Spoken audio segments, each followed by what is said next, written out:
Bien-aimés frères et sœurs, vous connaîtrez la vérité et la vérité vous affranchira. Ça, c'est pas moi qui le dis, c'est la Bible qui le dit. Mais moi, je vous dis mieux. Vous connaîtrez la vérité historique, notamment celle de vos ancêtres kémites, et vous aurez une vision globale de ce que c'est que la vraie souveraineté politique. J'ajoute, vous reviendrez à la spiritualité africaine ancestrale et vous comprendrez les enjeux de l'indépendance économique. Et pour terminer, vous accepterez votre identité culturelle kémite et vous obtiendrez deux choses. La première, c'est la paix. La seconde, c'est le développement, à une condition. L'unité de toute l'Afrique noire, l'unité de tous les Noirs du monde entier. Otep à tous, bienvenue sur la chaîne des panafricanistes par essence, par conviction et par excellence. Celle des citoyens kémites par nécessité et obligation de combat. Nous sommes une chaîne qui n'est guidée que par nos ancêtres et rien que par les ancêtres qui appartiennent à l'égrégore du monde noir. Par conséquent, nous ne croyons en aucun Dieu venu de l'étranger. Toutefois, cette vidéo n'est aucunement destinée à inciter à la haine ou à la violence, car nous menons un combat qui est d'abord et avant tout spirituel, intellectuel et démocratique. Ensuite, il est politique, géopolitique et géostratégique. Contre l'impérialisme, le colonialisme, le néocolonialisme et l'endocolonat, qui sont tous qualifiés de crimes contre l'humanité. Nous menons ce combat sur la base du principe fondamental que nous avons hérité de nos ancêtres kémites, qui est celui de la Mahat, c'est-à-dire solidarité, vérité et justice. Vous êtes donc en droit de connaître la vérité et nous avons l'obligation de vous dire la vérité, rien que la vérité, afin que justice soit rendue au continent africain. Et ça, c'est notre modeste contribution dans cette noble lutte en faveur de la souveraineté, la dignité, la solidarité et l'unité africaine. C'est exactement ça que nous appelons le panafricanisme. Bien-aimés frères et sœurs, Emmanuel Macron est de plus en plus isolé. Emmanuel Macron est de plus en plus attaqué. Par qui? Pas par les Africains, par les États-Unis, par l'Allemagne, par la Grande-Bretagne. Bref, par ses amis de l'OTAN. Parce que Emmanuel Macron, de plus en plus, on attend de comprendre que c'est un traître. Eh oui, il est en train d'être isolé, il est en train d'être chassé partout. C'est pour ça que vous avez vu que Emmanuel Macron cherche à se rapprocher des BRICS. Parce que le premier ennemi d'Emmanuel Macron en Afrique, c'est pas les Africains, ce ne sont pas les panafricanistes, mais c'est les États-Unis. Ce sont les États-Unis. C'est pas nous, non. Ces pires ennemis là, ce sont eux.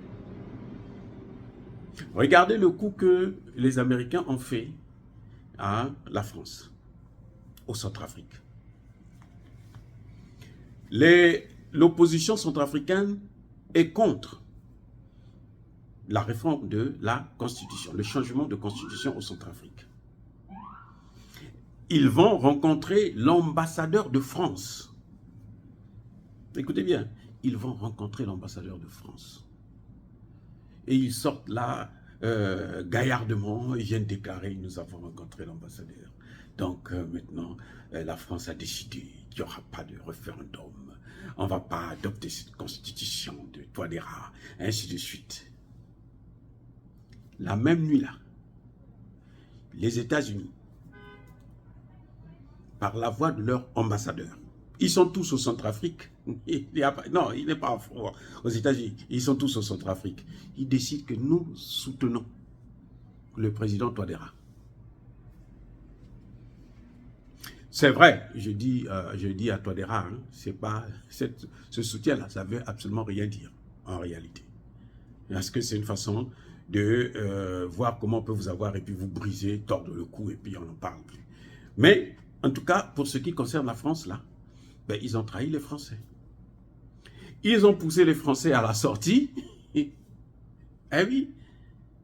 Et maintenant, la France veut revenir en croyant qu'elle va jouer encore les petits jeux, pas de constitution, ces juristes doivent venir pour faire quoi que ce soit. Eh bien maintenant, on n'en veut plus. La même chose se produit au Mali.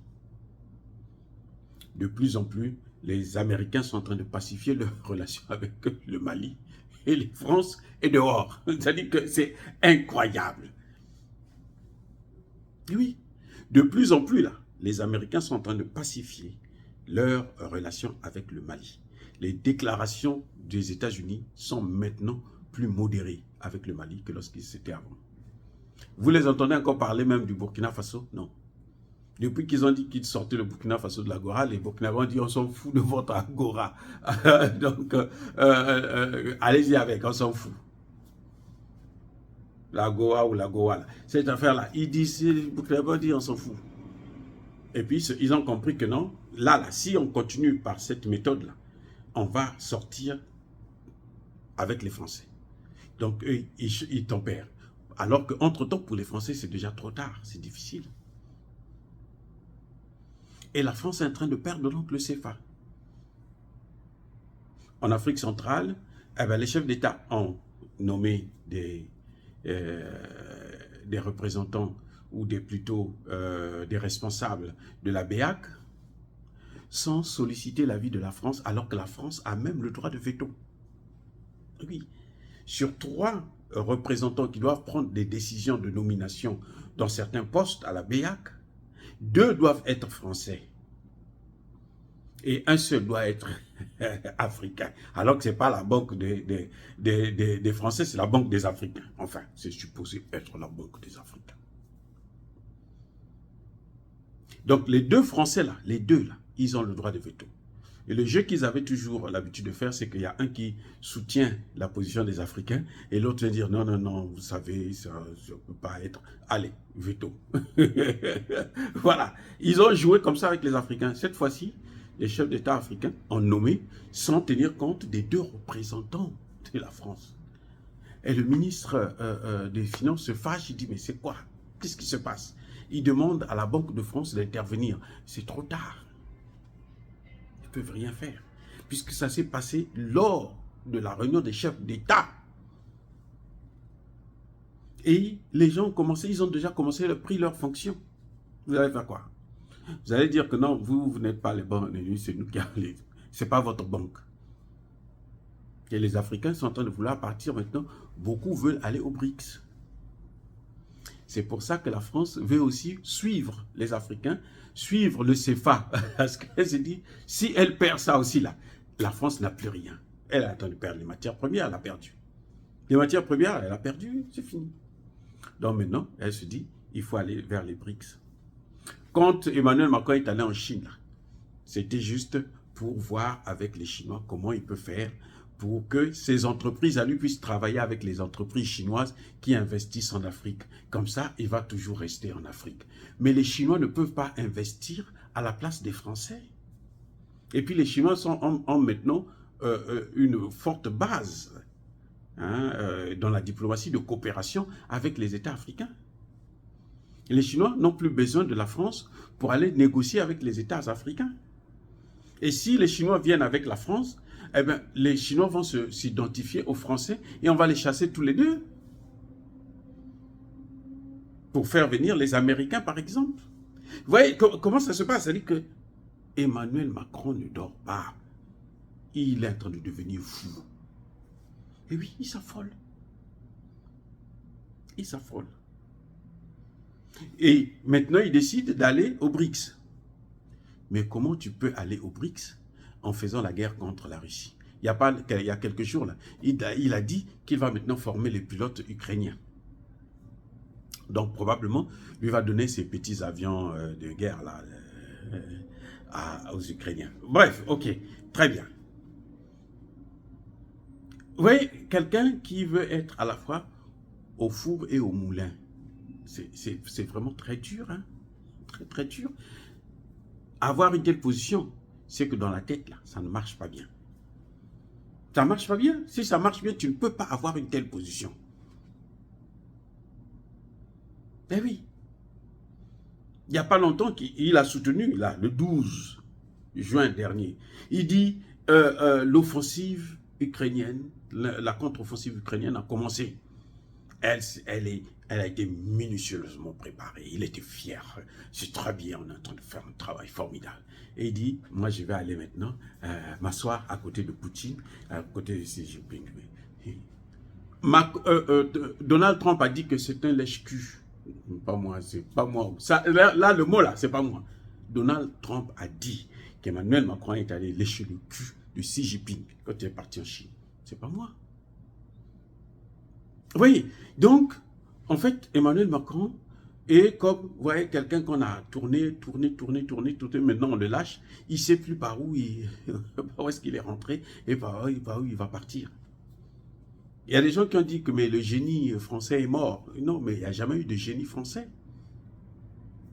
Moi, je ne crois pas qu'il est mort. Maintenant, on comprend qu'il n'y a jamais eu le génie français. Parce qu'il n'y a pas de génie si tu vis aux dépens de quelqu'un d'autre. Non. Il n'y a pas de génie quand tu vis aux dépens de l'autre. La révolution industrielle, vous savez c'était quoi? C'était les Anglais. Les Français n'ont jamais fait la révolution industrielle. Jamais. Eh oui. Ceux qui ont fait la révolution industrielle, ce sont les Anglais, ce n'est pas les Français. Les Français ont voulu commencer à imiter les Anglais, mais ils n'ont pas pu, parce qu'ils sont trop voleurs. Parce que si les Français avaient fait la révolution industrielle, ils n'allaient pas continuer à garder le CFA.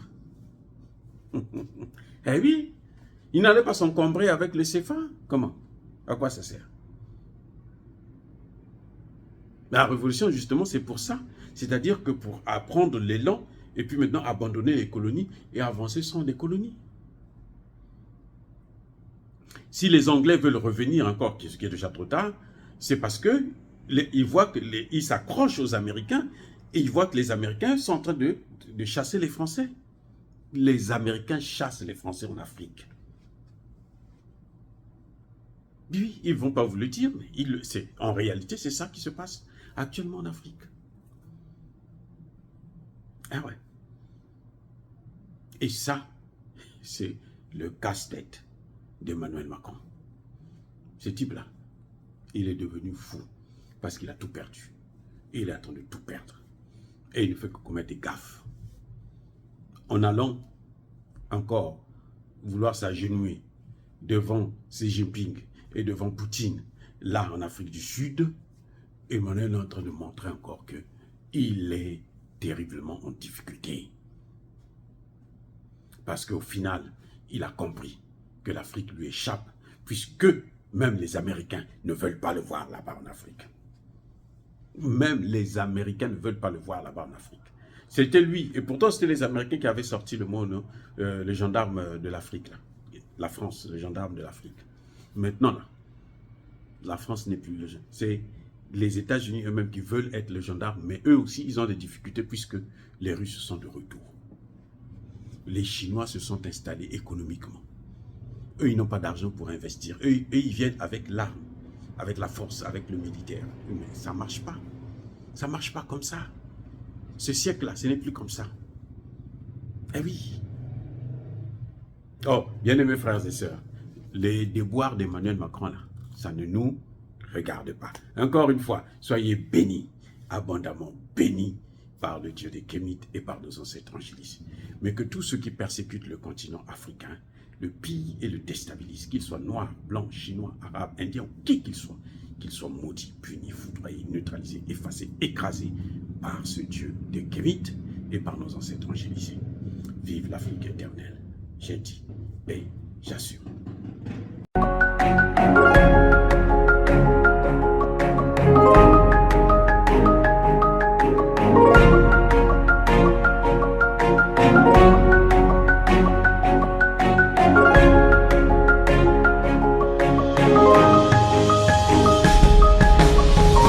Eux, ils marchent par la foi et non par la vue.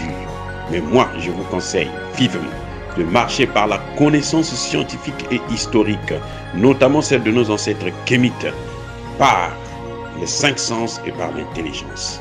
À vous, à Pierre.